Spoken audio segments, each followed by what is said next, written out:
Hey everybody, welcome to The Well. This is a show where we do what you do, and we're going to take you on that journey to see how we've developed our financial advisory practice as digital marketers turned financial advisors. Welcome back, The Well. This is season 2, episode 11. Yeah, this is well, it's 10.1. Oh, I like it. Yeah, Because if you watch the last episode, we talk about sometimes our part 3s go to 3.1. So well played. Yeah, there we go. So it's technically episode 11, but we'll refer to it as 10.1 throughout.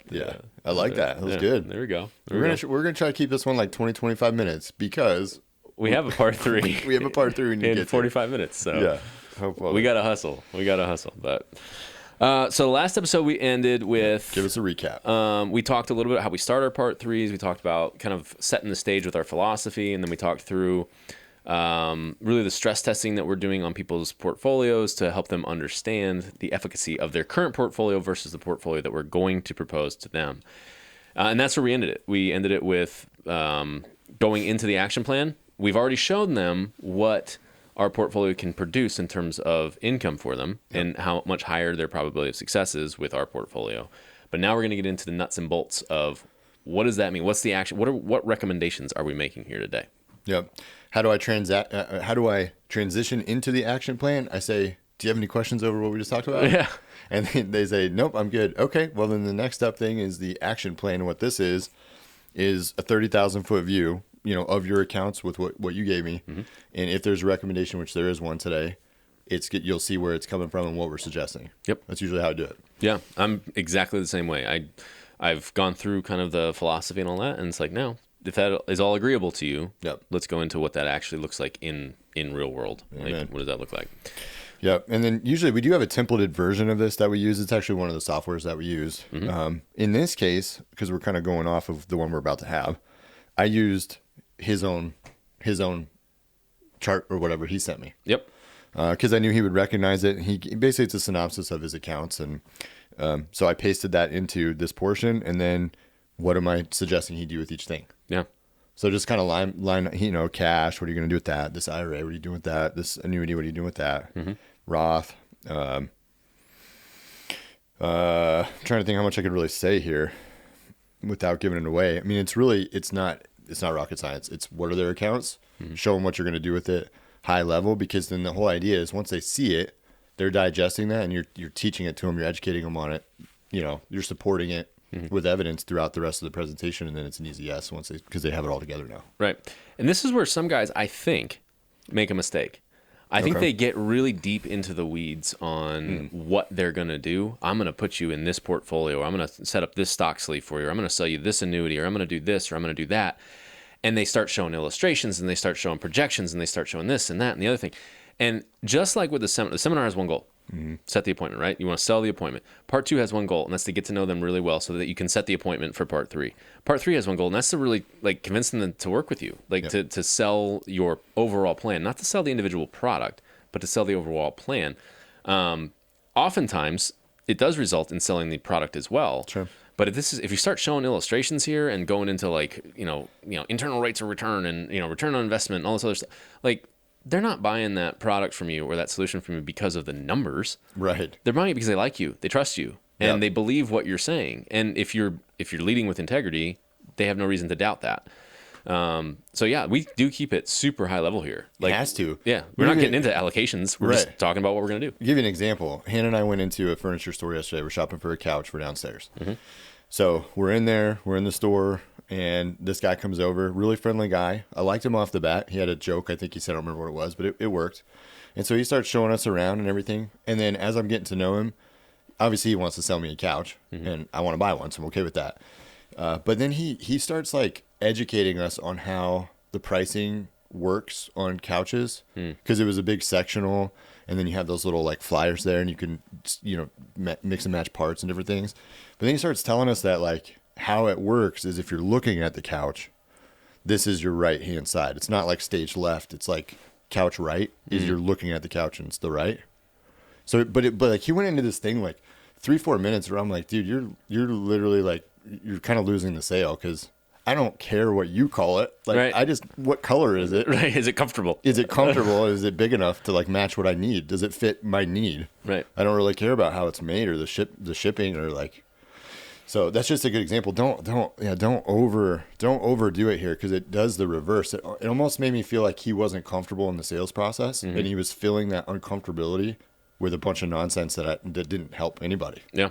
I always, whenever somebody starts over explaining stuff, I think of what Brian said to us a long time ago. It's like, do you want to know what time it is? Or do you want to know how the clock is made? Like, you want to know what time it is, right? There are some clients that want to know how the clock is made. The engineer types. Engineers, yeah. And they'll usually stop and like, well, what's this? What's that? And then you do have to sometimes peel off into that. But I'll usually say, we'll get into that. Yeah, we'll get into that. Or just, like you said, let them ask you and then do it. Yeah. But even when they ask you, give it to them.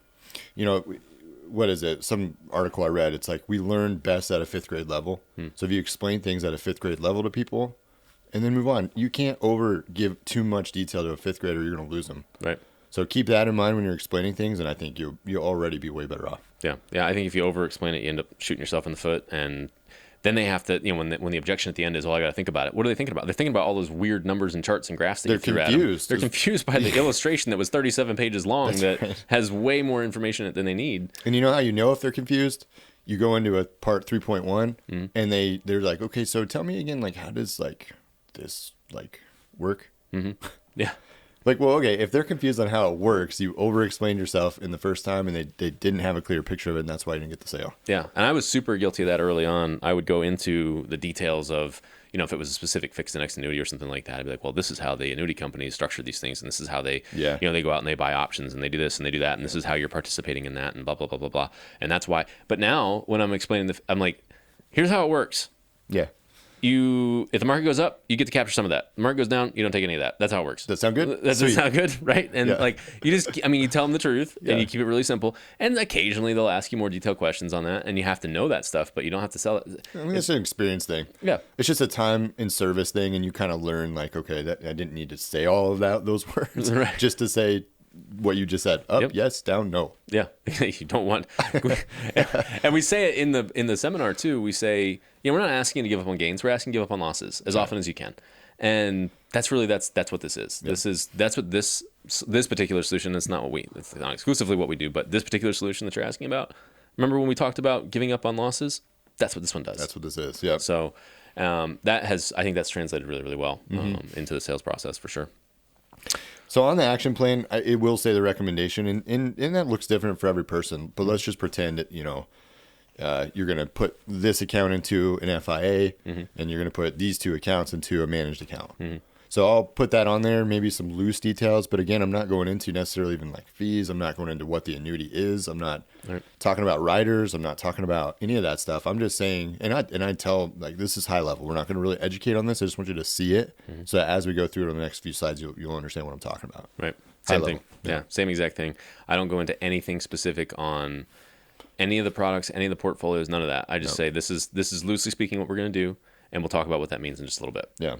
So in this case today, he has a FIA that we're going to look at replacing, and only because the fees are ridiculous, and he's getting like a 0.32 return on this thing annually. So come on. So we did go into a little bit of explanation on why we're suggesting that, but right. Yep. From there, this is, honestly, if there are any specific details like that, we generally will dive into like, okay, you already have this, or we are recommending this pretty significant shift, and here's why. Like, here's some specific details as to why. But again, not really talking about all the bells and whistles of the new one. It's just like, this is why this one is not right for you. And I'll very rarely say this is the wrong product or this is the wrong thing. I'll say this is just, it's a good one, but it's incomplete. It's the right idea. Yeah, they got you on the right track, but unfortunately, exactly. We showed you in your current portfolio, it's not going to turn out well for you if you leave it as it is. So this is one of the reasons that we're recommending this change. From there, I start talking a little bit about like, what does that mean from a portfolio, like an asset management standpoint? Because this is the time where I'm, again, not going into specific allocations, but I'm saying, okay, what does it mean if we're putting your money at risk? How is that money going to be managed? And the RIA that we work with is an active defensive style management, and that really aligns well with our philosophy of preservation of asset and trying to capture gains but not taking huge risks. And so we go into what does that mean? And I feel like, I think actually I have to do this part. I have to talk about this is what that means for your portfolio. This is how we actively manage. And so we go through some tools that they've provided to us on how that works. And then one of the things that I really like that they have is a software system that allows us to compare their current holdings to what we would have allocated them in had we been managing the account at that time. And it basically is just a quality thing. It's like, listen, if you wanted to be in an ultra conservative bond fund, that's fine. But why are you in this one? Why did your current money manager put you in that one? Right. And they're like, well, I don't know. I don't know either, because it scores like a 40 and there's 24 other ones that have lower expense ratio fees. They have better performance over the last 5 years. They have a longer manager tenure and all those other things. Oh no. Oh no. Better costs for you, better performance for you. And it's in the same exact sector. So we don't sit around waiting for, fund here to figure out what it's doing and start performing better. No. We just say, let's go out and get the fund that's already performing better. And if that one starts underperforming, we'll replace it with the one that's performing better then. There's no reason to have loyalty to one fund or the other. And so that's really kind of how I position that. It's like, this is what we do. We look at your portfolio on a regular basis, once a week at least. And if the market's really volatile, even more often than that. And we evaluate each individual position that's inside of your portfolio to assess its performance and its quality. And if it's underperforming, we get rid of it. We cut it. Yeah. And show them an example. Maybe you show them one fund or something like that, an example of it. So yep. And this guy today, he has 2 relatively large positions that are ones that we would have absolutely replaced probably 18 months ago. And it's like, hey, you've been sitting here for a while. It's not been bad. You've not lost money in those funds. But this one in particular that I'm thinking of, it averaged over the last 3 years like 8%, which is good. That's really good. But there's another fund that has lower expenses, has longer manager tenure, and has averaged 12%. Yeah. It's like, you left money on the table. Yeah. You didn't lose money. It didn't hurt you necessarily, but there's opportunity lost there. And that's what we're trying to avoid, is opportunity lost and downside, obviously, when things start falling at the bottom. So that's really where that's the only detail I give on the portfolio management, because I'm not going to go through 150 different positions and show them all the stats. And they can, when they get to the investment policy statement, they can read all that if they want to. Yeah. But it's 30 or 40 pages worth of data. We don't have time in this part 3 to do all that. Right. So yeah. And that pretty much ends that section. I mean, there's like we talked about in the last episode, there's a template of 50 whatever slides. So sometimes there's an extra 1 or 2 in here. It's really just proving, it's kind of I don't know, making the case for that part. So once you've made that case, again, do you have any questions over that? Do you feel comfortable with that? Do you understand it? Mm-hmm. Okay. Yes. Okay. So next up then is the Social Security plan. Yep. And that works just like it works for you guys. We're all using software. It doesn't matter what software you're using. That's all that part is. So just show it to them by their numbers. Mm-hmm. And we like to show 5 scenarios. Mm-hmm. Optimized strategy, 62, 4, 67, 70, whatever. Yep. Excuse me. Put that on the screen, and then let them digest it a little bit. You can show them this one would be less than this one, over the lifetime, whatever. And then the next slide is just a box around the one that we're going to use for your income plan. Nice. This is the one we chose based on what you told me. You want to retire, at 67. It makes sense to line this up with that retirement, so we don't, bridge those gaps. So at 67 is what we used. Right. Yeah. Same thing. I do the same exact thing. It's just, I use Social Security as more of like, all right, you're going to get it. When do you want it? How is it? How do we coordinate it with the rest of the portfolio? Mm-hmm. And oftentimes I'll say, okay, like we talked about at the seminar, the robot says you should wait until 70 or it says this or it says that. But in your case, because of what you told me, and I'll always go back to this is what you told me you wanted, this is the one that we used. That's right. Or this is the most advantageous reason to do X, Y, or Z. Maybe they've got a tax issue and they need to keep their, adjusted gross income down for several years so they can, do some Roth or whatever. I'll explain why we selected the one that we did, but I don't really leave a ton of room for what if we did 62? Yeah. Well, okay, these are the numbers at 62, but here's why I selected that. We can change it.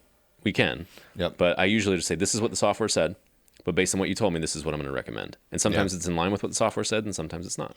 Right. Social Security is pretty easy, I think, because either they come into the appointment, I'm taking it at 62 and I don't care, or they're like, just tell me what's best. Right. And okay, based on when you want to retire, this is what's best. It's just numbers. I mean, that one's, it's fairly easy. So we only have 2 slides there. Yeah.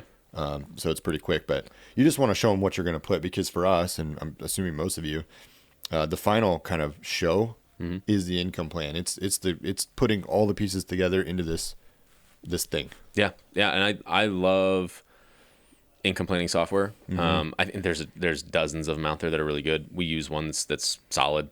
But there's at least three or four that I'm familiar with they all basically do the same thing. And it shows you based on, standard deviation and normal volatility, blah, blah, blah. Here's your income, here's your expenses, and here's what you can expect in your portfolio. What I've been really pleased with the software that we're using, it lines up with the risk-realized numbers really, really well. I know that the math behind the scenes is similar and working in concert. It's not like this report shows one thing and this report shows another thing. They're working in concert, and it's not because we're manipulating things. It's because that's what the math says. That's what it says. Yeah, and there's a particular slide in the report that we use. The report's maybe like 30 pages. It depends on how many accounts they have. It could be in that ballpark. But there's a particular slide that really puts it all together. We call it the waterfall slide sometimes, but it's it's today all the way projecting 20, 30 years out, whatever we want to show. And what does it do? Right. Very conservatively. You take your Social Security at this point, you retire at this point. If they have a pension, that starts here. If you have, if there's an annuity or something like that in the recommendation, here's what you need to take out of your portfolio. We always put, and I know you said the same thing, like this is almost worst case scenario. Yeah. Because we want to be very conservative here. So I think our average blended return is only like 4.1 or 3.8 or something. Anywhere from 3.8 to like 5.2. It's really never above. It's never. Never above that. Yeah. Really, really very conservative so that you can see almost in a worst case, what does your money do? And I love that slide. I love it because it puts it all together. They see it and they're like, oh, okay. Yeah. And that's actually a slide we use we use it in all three parts of the process. We use it in the seminar because we talk about, hey, one of the things you're going to get is this. And we kind of emphasize the value of that to them. And then in part 2, we say, when you're done with part 2, if you schedule a part 3, this is what we're going to be working on. And we show it again. And then obviously in part 3, we deliver that. And so we're kind of creating this like anticipation of this is something that you really, really want. Is this income plan that's going to show you by the numbers how this is going to go for you. Honestly, from there, that slide is kind of the final big push. After that, we give some, sometimes we have to explain like how income will work if they're not like for example, if they're using an index annuity without an income rider, hey, why would you do that? A 2-bucket approach to your income or whatever. But from there, we get on to my favorite part of the presentation, and that's the boxes. Because if you're listening to this real quick, try to picture this. You've just taken them through the waterfall, which for most people is an exciting slide, right? Because they've never seen their numbers like that before. Nobody has ever shown them a 25-year projection and have it look the way that it looks, where they know they're going to be okay. So they're pretty excited. Emotionally, they're on a high right now. So right after that is the close. And the close is using their own words. So we talked about it. It was the last episode, right? We didn't do it in this one, So last episode, we talked about how we bullet point their concerns, put it in there, and that those are our boxes to check at the end. Yeah, and so that's literally the next slide that comes up. Assuming we have checked all those boxes, which we do, we pull it back up and say, okay, we feel like we checked off these boxes. You said you wanted to retire in 2029. You can do that. Check. And then, you said you needed a comprehensive plan. We just literally showed you one that's 30 years long. Check. And then we just go through all the things that they said they wanted and reaffirm, hey, we checked that box. We checked that box. We checked that box. And then I always say, do you feel like we checked those boxes? Yeah, I do, Andrew. Yeah, great. It feels good. Perfect. Well, with that, any thoughts?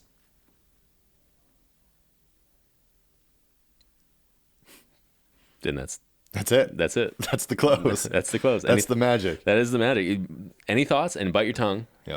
Oftentimes, they'll say, can we go back to the waterfall slide? Boom. Because there's so many numbers on that slide. They kind of want to go through it. And they want to ask some questions about how all that's going to work and how you arrived at some of those conclusions. Exactly. So a lot of times now, I'll just put either that one or the comparison between the two portfolios right next to each other on the following slide. I'll be like, okay, I thought you might go there, so I'll just click next and pull that up. Same, right? Because I know if I can get them back to that waterfall slide, I have a better than not chance of them saying yes. I also know we just went through a lot of numbers, and I know that they probably have questions that they didn't think of on the spot. Right. So now that the word thoughts is on the screen, I know that their mind instantly pictured that waterfall.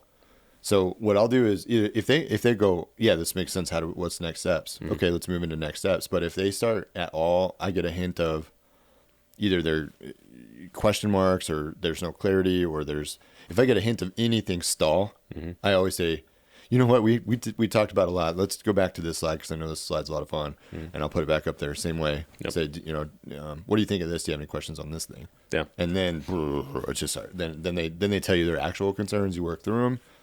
You get back to thoughts, and they go, well, so what are okay, what would be next steps? Yeah, it's almost identical for how I do it at this point, and by design, right? I mean, we know that there's going to be a lot of questions, or if they don't have any questions, great. Like let's tell you what the next steps are.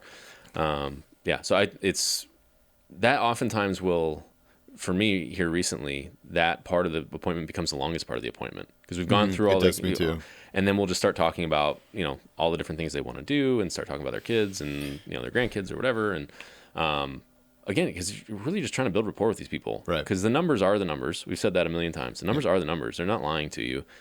Just you're showing them the math, and it's now a matter of whether or not they like you enough to say yes. Right? Have you earned it yet? Yep. And if there's Roth conversion strategies on that waterfall slide, if there's maybe they said 4 to 6 years they want to retire, and you showed 6 on there, and now their mind's like, well, what about 4? What about 4? Right. So you just pull up the software and you plug in 4 and they see it. And so I'll start doing the what if scenarios right there too. Yeah. And that's a good way to say, like, just so prospect, like this is what we're here for. This is a moving target. Right. Because my parents sold their house, hit the road with their RV.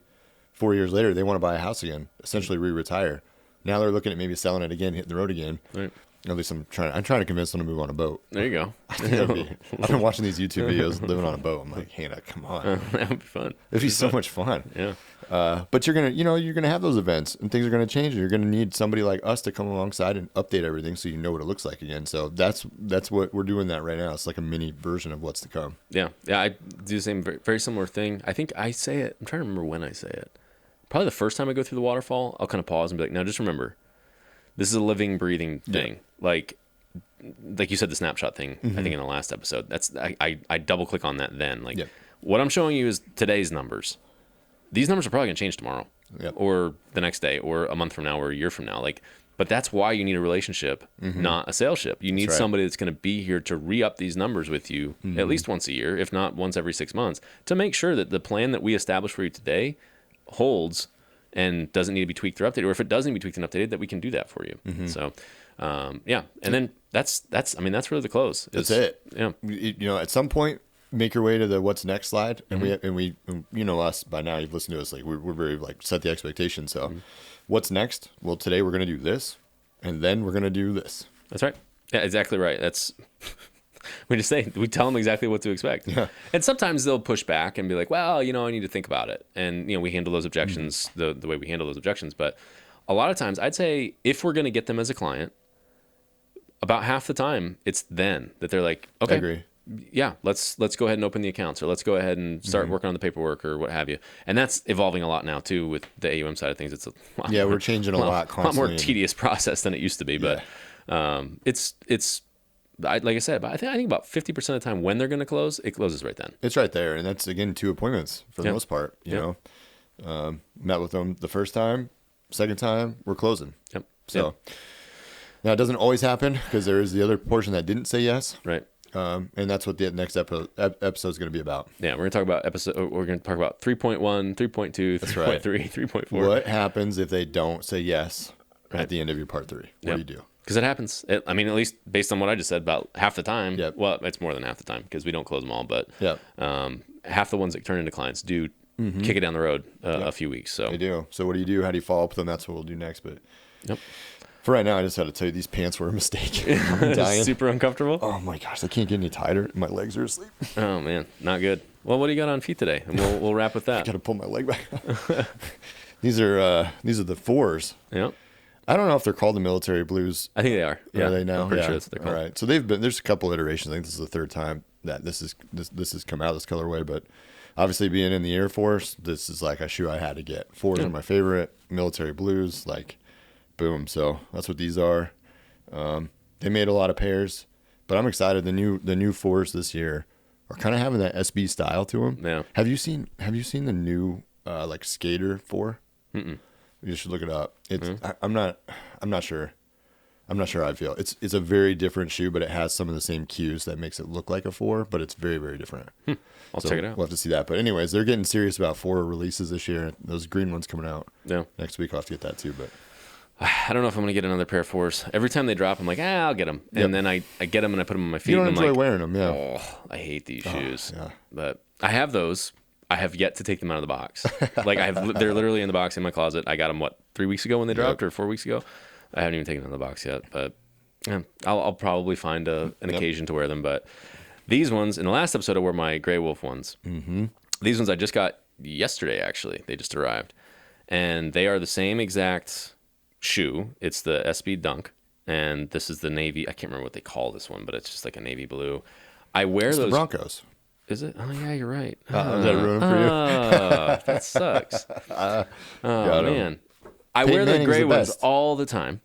Peyton Manning. If you're watching this, Peyton, give me a call. We have some things to talk about. Give me a your call. Big forehead. Wait, what about your the big 5 head? Wait a second. What about Manning Cast? I've never watched it. It's so much fun. Yeah. I really listen. I like Peyton Manning now. I hated him when he played. What do you think of his forehead, though? It's a 5 head. The thing is huge. I just want to make sure. The thing is, okay, it's a big old forehead. That's, he looks like what people Hall of Famer like. Right there, he evolved into somebody that doesn't need a helmet when he's playing football. It's Peyton Manning's my buddy. Oh man. No. Anyway, I got these ones just because I wear the gray ones all the time and they hold up so well. Mm-hmm. I needed a darker pair to wear with certain outfits, and so this is a very practical purchase. I do really like the way they look, but I wanted to have a pair that I could wear with other outfits outside of just the gray ones. So That's why I got these ones. I like it. Yeah. Did you watch the Tom Brady roast? I've seen bits and pieces, but I haven't. I have a hard time sitting down through a long roast like that. I took it in chunks. It was like, I can't do that either. Yeah. Okay. Yeah. All right, next episode, part 3.1, 3.2, 3.3, however long it takes to close, and we'll go over what that process is if they don't convert in your first recommendation appointment. Yeah. Thanks for joining us. Thanks, guys.